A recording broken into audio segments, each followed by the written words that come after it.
viola repousam em silêncio. Há histórias que resistem. O facão arado, as botas desgastadas, os tiares imóveis. São símbolos que aqui existiram. Aquela que se nega a ser esquecida.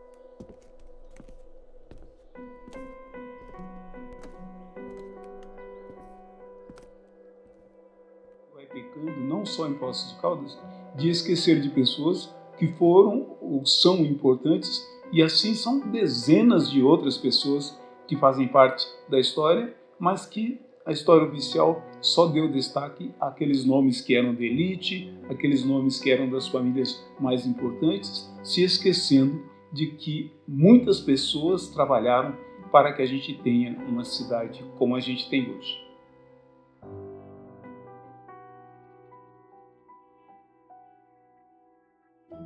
Então, primeiramente, a gente pode pensar em algum desses fatos que foram esquecidos, a gente pode pensar nas pessoas que foram deixadas de lado por algum motivo, na história aqui de Poços. A história tradicional resgata muito o papel dos médicos, dos fazendeiros, e deixa de lado aí alguns trabalhadores. Se a gente for pensar na questão da saúde aqui de Poços, muito se fala do Pedro Sanches, do Mário Mourão e outros médicos que fizeram os estudos com as águas termais. Mas dificilmente a gente tem uma citação do mestre de obras, o pedreiro Antônio Alves, que foi o cara que conseguiu fazer a captação ser possível. Ele que entendeu como é que era o processo de você abrir ali os poços das águas termais para fazer com que os balneários fossem possíveis de ter suas atividades. Chega ali um pedreiro, na verdade, meio carpinteiro, meio pedreiro, vindo de Portugal, chamado João Alves. E ele fala para a empresa que estava desesperada por não solucionar a questão da água para os balneários, que ele sabia como fazer, que ele tinha visto como foi feito em Caldas da Rainha e que ele conseguiria captar. E o gerente da empresa Melhoramentos fala: mas o que você está dizendo? Meus engenheiros que vieram da Europa não sabem. Ele falou: eu vi e tenho certeza que eu consigo fazer. Naquele desespero, o gerente autorizou que ele virasse então o encarregado.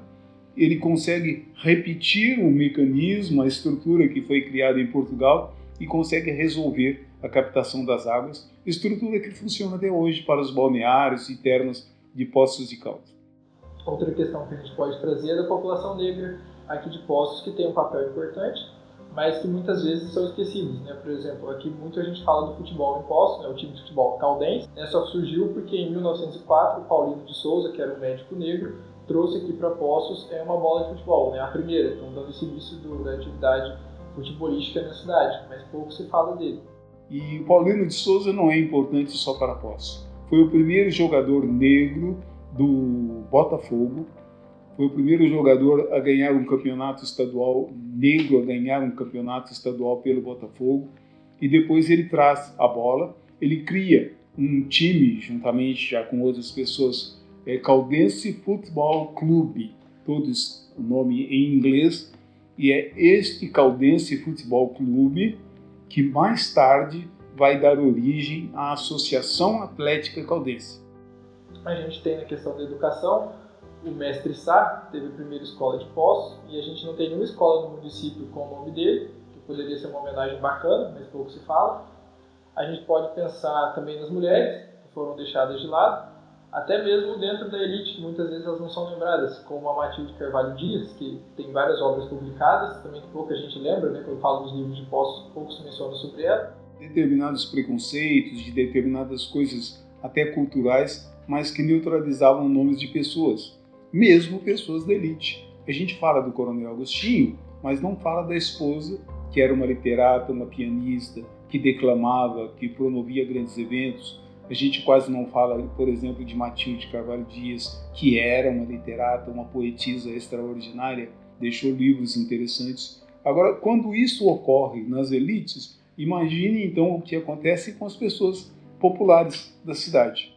A gente tem a Laudelina de Campos Melo, que entrou no livro das Heroínas da Pátria, nasceu em Poços, mas não tem rua com o nome dela aqui na cidade, não tem um busto. Quando ela ganhou essa conquista de estar no livro da Heróis e Heroínas da Pátria, a gente não viu tanta fala, tanto discurso sobre ela aqui em Poços, né, de maneira mais oficial. Então a gente pode destacar esse lado mais tradicionalista e elitista da história de Poços, que deixa algumas informações de lado.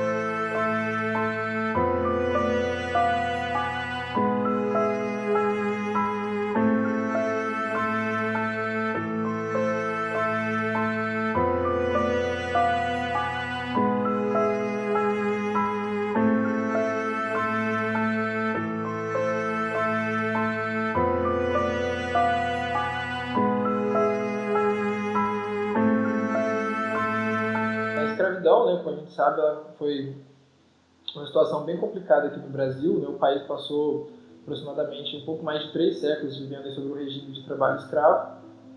E aqui em Poços, com as primeiras famílias que vieram ter o cultivo de café aqui, as primeiras fazendas, né, também adotaram aí a mão de obra escrava. A gente pode pensar principalmente na família Junqueira. A gente tem também a família Mourão, né? O próprio Mário Mourão, no livro dele, cita, né, os escravos que eram da família. É importante registrar que a presença de escravizados, né, no período do início de Poços de Caldas é muito pequena. Poços de Caldas é oficialmente fundado em 1872. Os primeiros junqueiras a chegar aqui na região ganharam a sesmaria na região de Baipendi, de São Tomé das Letras, aquela região. Lá eles tinham bastante escravos em 1750.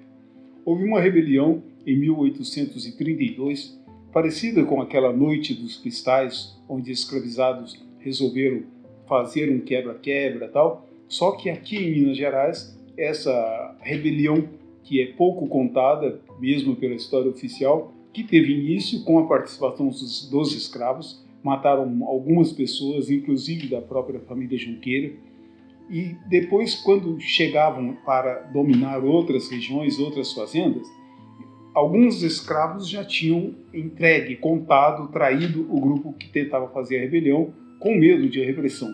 Aí vários fazendeiros se uniram e enfrentaram os rebelados, e quando a família consegue a sesmaria e começa a Fazenda Barreiro e as demais fazendas em volta, que também pertenciam à família, na verdade, eles tinham um certo medo de ter um número muito grande de escravos e que eles se rebelassem novamente. Então, vieram para Poços de Caldas ou para as mediações escravos domésticos que faziam coisas de casa e pouquíssima agricultura. Aliás, Poços de Caldas não tinha uma grande área agriculturável. E com o tempo, e após a abolição, foram substituídos aí por mão de obra imigrante. Aqui no caso de Poços, a gente teve muito aí da imigração italiana. Só que neste mesmo período, 1872, o movimento abolicionista já era muito forte. Lei do ventre livre, lei do sexagenário já chegando. Então era claro para as pessoas, especialmente para os fazendeiros, de que a escravidão acabaria em pouco tempo. A partir de então, eles deixam de investir no escravizado, uma campanha para que outros povos viessem para ocupar o lugar da mão de obra escrava. Então, tem até um livro do Mário Seguso, né, Admiráveis Italianos de Poços de Caldas, que dá esse enfoque mostrando as fazendas aqui da região, principalmente ali na região atrás do Cristo, que contou com essa vinda de imigrantes italianos para fazer esse trabalho. E aqui, após a abolição, como modo geral o que aconteceu no Brasil, não teve aí um destino para essas pessoas, né? O governo não se preocupou, depois aí da Lei Áurea, de fazer um processo de integração com aquelas pessoas libertas. Então, a gente vai ter aí questões semelhantes que aconteceram em outros lugares do Brasil, aí, de desigualdade e marginalização social. Mas antes mesmo da abolição, já existiu nas imediações da chamada Praça Dom Pedro II, popularmente conhecida como Praça dos Macacos, um reduto de negros, Um reduto seria um quilombinho, para ficar mais simples. Era uma porteira, e aquela porteira era controlada por um senhor chamado Tomás, não se sabe o sobrenome, que também ganhou o apelido pejorativo de Tomás Macaco. Ele é quem abria a porteira para quem queria ir até o cemitério ou para quem queria ir até a fonte. E a partir daí virou Praça dos Macacos, virou uma referência mesmo popular. Pouquíssimas pessoas sabem que a praça chama-se Praça Dom Pedro II. Pouquíssima probabilidade de realmente ter tido algum tipo de macaco naquela região, pois era um brejo e com a própria água que se formava ali um lamaçal, não havia vegetação, não havia nenhum atrativo para que pequenos símios, para que pequenos macacos habitassem. Verdadeiramente é um conceito racista, um conceito preconceituoso, mas que ficou para a história. O Museu Histórico Geográfico de Poços de Caldas ele surgiu em 1972 com o objetivo de preservar e cultivar um pouco da memória, da história, da geografia e do folclore de Poços e região. Inicialmente funcionando no Country Club e depois, a partir de 96, no casarão conhecido como Vila Junqueira, que é onde está até hoje. O museu é uma instituição de memória, só que quando a gente pensa na memória, ela está sempre atrelada com o seu outro lado, o esquecimento. Então, no acervo do museu, majoritariamente, a gente encontra aí pessoas da elite, principalmente homens e brancos. Tem essa questão de um certo apagamento, até porque os acervos vieram, em sua maioria, das famílias mais tradicionais da cidade. Então, por isso que isso aconteceu. Mas se a gente for parar para pensar, como o acervo também é bem vasto e conforme os anos foram passando, a preocupação por estudar outros grupos da história que ficaram deixados de lado, isso entra um papel aí das redes sociais, que nas publicações geralmente trazem umas pessoas diferentes daquelas mais tradicionais. Temos as exposições temporárias, que também trazem aí pessoas ou que já faleceram ou que também estão vivas para fazer homenagem, que às vezes não tem seu devido reconhecimento. Então, o museu possui essa função social. Embora a gente tenha uma predominância de uns certos grupos, conforme o tempo foi passando, as pessoas foram entendendo a necessidade de incluir diversos grupos na história da cidade, até porque todas as pessoas são agentes da história, todos fazem parte dela e contribuem aí para a cidade. Outra coisa que é interessante a gente pensar no museu é a própria organização do seu acervo, visto que o espaço possui aí 3 grandes áreas de exposição, sendo a primeira, que é onde geralmente se inicia a visitação, contém um acervo mais popular, daquilo que a gente chama de Casa do Caboclo. Passando pelo meio, temos a Galeria dos Prefeitos, a parte de mineralogia da cidade, notas, e no último andar, que muitos consideram como o principal, encontramos os objetos aí das famílias mais ricas, como a família Mourão, a família do Conde Prates, a família Junqueira. Aí a gente pode perceber uma certa hierarquização do espaço, do começo ali as coisas mais simples e no último andar as coisas mais elevadas. A gente sabe que muitas coisas, mesmo são feitas de maneira inconsciente, elas fazem parte de um imaginário coletivo.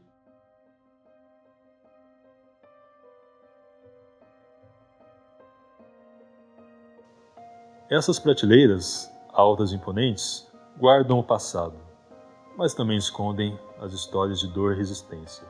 Ele guarda a memória de uma luta inviabilizada, aquela que também precisa ser contada. Ela continua viva nos corações daqueles que resistem, que lutam para que ela não seja esquecida.